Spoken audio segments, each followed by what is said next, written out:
Welcome back, ladies and gentlemen, to another video from the great Tadpole Jackson, back at it again. Well, today's visualization is brought to you by that of Yu-Gi-Oh! With the Change of Heart card. Alright.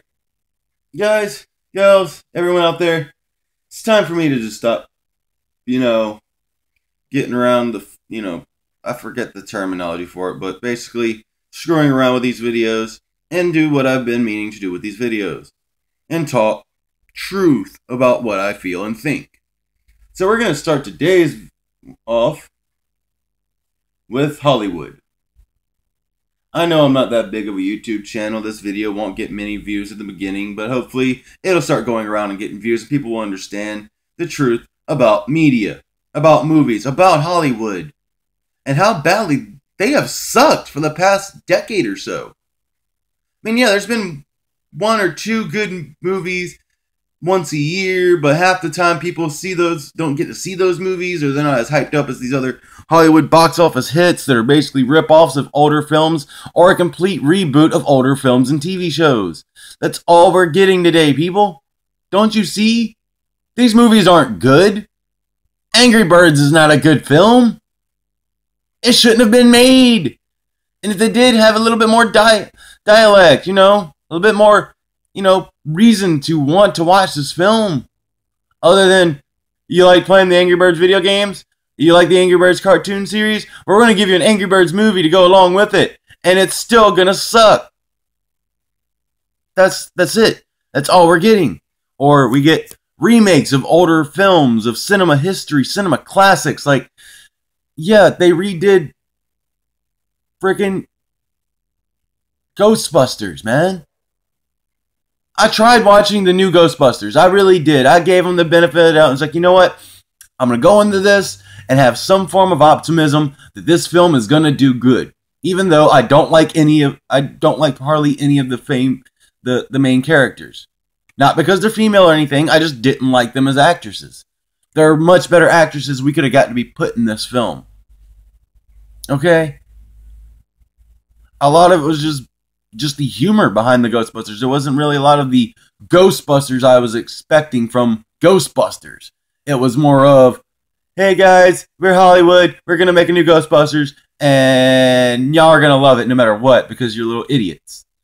That's basically what Hollywood thinks about us. They think we're freaking retards to see that this movie sucked. Alright? Not saying the CGI in the film was okay, the green screen effects were okay, but the dialect, the personalization part of the films that I love, I didn't get that from this movie. Like, a lot of people like to bash one of my favorite actors and don't like his films, but a lot of his films are good films. Just bad writing. It's not the actor's fault his films are bad. It was the fact that, the people who wrote the film are idiots. Or couldn't come up with a good idea for a movie. Or couldn't figure out how to produce the movie correctly from the producer standpoint. Like, I love the Deadpool movie. I'm a fan of Deadpool. I've always been a fan of Deadpool since I found out what Deadpool was. From playing Spider-Man video games when I was younger. And I used to be a big, giant fan of Spider-Man. I still am a big fan of Spider-Man. But, honestly, I like Deadpool more. He literally knows that he is comic book sloppy seconds. He knows this. And then they made the film, the Wolverine movie, and they ruined Deadpool in that film. They just ruined his character. They did it all right at the beginning with the way Wade Wilson spoke and everything and whatnot, but it really didn't give you a background enough to care about Wade Wilson or half of the other characters in the film, except for Logan and except for his brother. That was it. You got backstory on those two. So you really didn't care much about Deadpool other than the fact that people who love Deadpool were finally happy they were going to get to see Deadpool in a movie. And what did Hollywood do? They crapped all over it. They just crapped all over this film. All over a character that everyone knows and loves and been waiting for years for them to try and put out a movie about him. Well, we finally got our answer. They finally did put out a movie about him. I own the DVD Blu-ray disc set. And it was a good film. I did like it. Could they have done more with it? Yeah, they could have. They could have included his power of being able to teleport in that film. They didn't have that in there. They didn't have that at all. Just him being mad at Francis. That's all they had. Which is catered to some Deadpool, to the Deadpool lores, to Deadpool himself. He's a non-sentient being created in a comic book series that is able to break the fourth wall of dimension and come into our dimension and screw with his own comic book if he wants to. They could have put more fourth wall breakings. Like have him actually step outside the camera. You know? Come into the studio while they're filming the movie and screwed around. They could have did that. They could have put that in a special feature, you know? But I did like it. They didn't do it 100% justice, but they were about 90% of the way there, and it was about 100% better than the way they did him in the Wolverine film. X-Men Origins Wolverine, to be more specific for those who were like, the name of the movie isn't the Wolverine, that's that one. That was X-Men Origins Wolverine. Yes, I know the different names of the Wolverine films. Okay, I like Hugh Jackman as an actor, he's a good actor. Which brings me to the next point. Everybody's worried about what stars in Hollywood are doing and let that decide if they go watch a movie of a good actor. He might not be a good person, but his acting's still on cue. His acting's still on point. Like everybody I know a lot of people who like to trash talk Christian Bale. Because the way he is as a person is he's a douchebag. For lack of a better term, he is a douchebag. In real life. But in cinematic, he is a grand actor. Like when I see one of his movies, I love his movies instantly because I know this is going to be a good movie because I saw him in it. You know? It's like whenever you see people who are like, apparently, I know I got some family members and friends who don't want to watch Sam Jack anymore because they said Sam Jack's racist. I haven't seen him be racist. To me, he's not racist. But if you think he's racist, that's up to you. But it's not going to stop me from watching his movies whether he's racist or not. Because, I mean, Sam Jack is Sam Jack. He's Mace Windu. He's the one with the wallet that says bad motherfucker on it.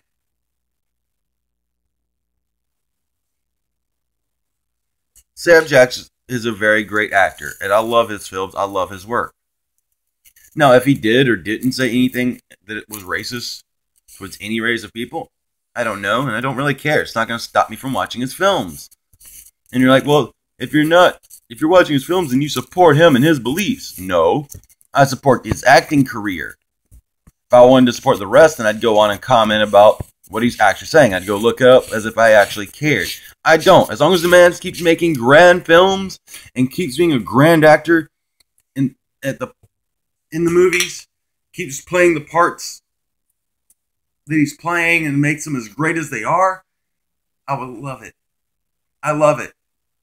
And even worse, a lot of the people I know that are saying that Sam Jack's apparently racist are racist people themselves. So it doesn't really matter either way. You're racist yourself, so you're the last person I'm going to listen to about somebody else being racist. Like, I heard a conversation somebody was having the other day about apparently Morpheus, the guy who plays Morpheus in the Matrix films. Apparently he was racist because he went on a talk show and he shook black people's hands on the news show Fox and Friends, but he didn't shake the white dude's hands, and he barely looked at the white dudes at all, and they were asking questions. He only really looked at these other people who were African American and were asking him questions and everything. They were more paying. He paid them attention that he wouldn't pay the white people. I'm like, maybe you got to realize behind the scenes, they were telling him to focus on a certain point. They might have told him to focus more on these two people. Or maybe the other people's questions he didn't really like that much, so he didn't want to pay them attention because he knew that they were just trying to dog on him, so he didn't want to pay attention to that crap because he's got no room for negativity. I do it myself.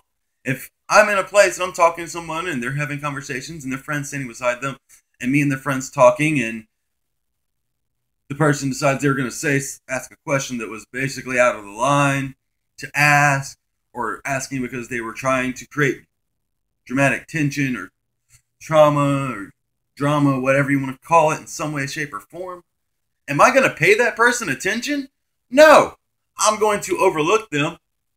I may answer their question, but it's not going to be a nice answer. But I'm going to do it while not even looking at them. And if I do look at them, it's going to be dead in their eyes so they know I'm serious. And they need to back down. Okay? Does that make Morpheus racist? No. Until you show me factual proof that he is racist, I want to see him go up and say something racist to a person of another race other than his own. That brings their race down but heightens his. Because isn't that the definition of racism? To believe and have a belief system that one race is better than another? Like, you can be racist and believe white people are better than black people. You can be racist and believe black people are better than white people. You can believe whatever race you are is better than whatever other races out there in general. It don't matter. You can be racist, period. Plain and simple. But you have to believe one is better than the other. Now, there is such thing as prejudice, where you just have to dislike something to be prejudiced. So until you show me evidence that they are prejudicial against someone of another race, or if they are racist against someone of another race, then I will believe in that factual evidence that they are racist.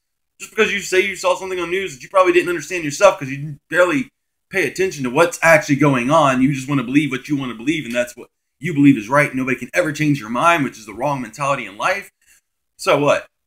Main point, I don't believe Morpheus is racist, and even if he and Sam Jack are both racist, I don't care. I'm not going to stop watching their films. I didn't stop watching, what's his name's film whenever he went all crazy talking about winning. You know, I didn't go crazy. I was like, I'm not watching any more of his movies. No, I still watched his film. Okay? I didn't get mad when people were all going around and there was actual proof that, you know, what's her name? The comedian. Crap, I can't remember her name right now. I have a bad memory when it comes to names. Sarah Silverman. People bashed her for having Jesus be her boyfriend and sleep with her in a TV show. Said that she was apparently satanic or whatever. It's comedy, people. Pull your heads out your butts. Watch the show. It's actually pretty hilarious if you have a good sense of humor. Or a broad sense of humor, I should say. Okay? The jokes were funny. I like Sarah Silverman as an actress. And I don't care what she says. I'm going to keep watching her. Now, going off on that topic to another part of media. The news. People believe in everything they see in the news. Or they want to talk trash about something in the news because it's actually because they don't like, not because something's actually what they say it is. It's more or less that they're not profiting from that company, so they're mad. Like the people who came out about on the news saying that Monster was apparently satanic because the three scar marks from the monster's claws on the Monster can are apparently the Hebrew symbol for like 666, or if you turn something upside down, when you turn the can upside down, it's 666, or it's supposed to be Satan or something, or there's an upside down cross on the lid of the can, or on the zero where they have the little symbol on the zero for Monster on some of the cans. Really? That's what you have to talk about in the news. I mean, honestly, if you're going to talk trash about Monster and say that's demonic, then why not talk trash about Fireball, the alcoholic beverage that has a picture of a jinn, a demonic genie-like creature who steals your souls, and is actually, in some religions, what Satan actually is. In other religions, jinn are just demons. They are demonic creatures created by Satan or other fallen angels that fell from heaven that want your souls to be put in hell. They'll burn for eternity with them.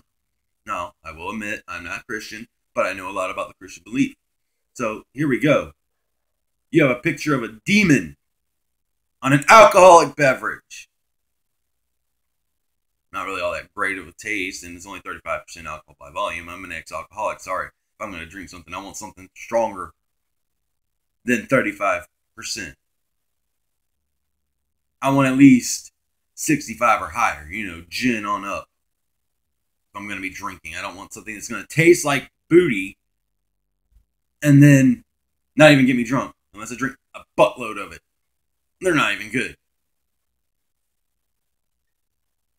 But again, media wants to talk trash about Monster. Let's talk trash about this. If you want to really bring up the point to the Christians in the world, or people who are against demonic symbols in, mainstream, Get rid of the jinn on the bottle saying release the beast within.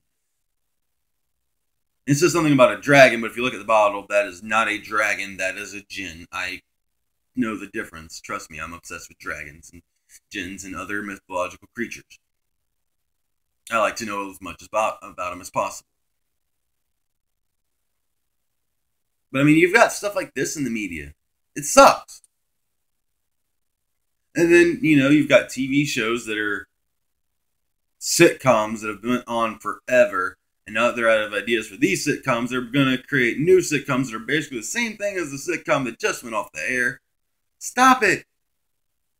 I mean, I know people enjoy their sitcoms, but after a while, you got to find new ideas for a sitcom. Or you're just repeating the same ones. Like, there's plenty enough sitcoms out right now that are pretty much Friends. Or they're another thing like Seinfeld.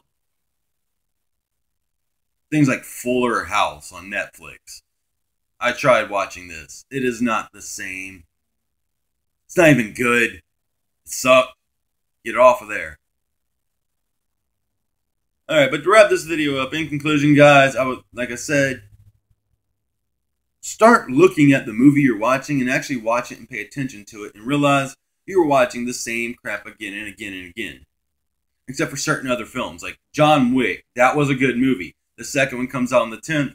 I hope to be able to go watch it as quickly as possible because I love John Wick. I love that movie. Don't set him off. You might cause him to explode all over you. With explosions, bullets, knives, guns, ammo. Don't matter. He'll explode it all over you. All over your face. He's just going to explode all over it. Don't set John Wick off.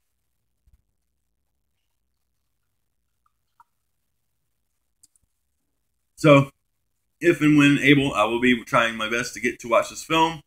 Get to watch it. Awesome. I will let you know my points of views on this movie if I do get to see it. But there's a movie to go watch. Go watch John Wick Chapter 2. There's a good movie in theaters for you to watch starting February 10th. In Hollywood, stop. Stop what you're doing. Rethink what you're doing. Destroy that idea and come up with a new one. One that you've created yourself. Because I am tired of seeing the same thing in every movie.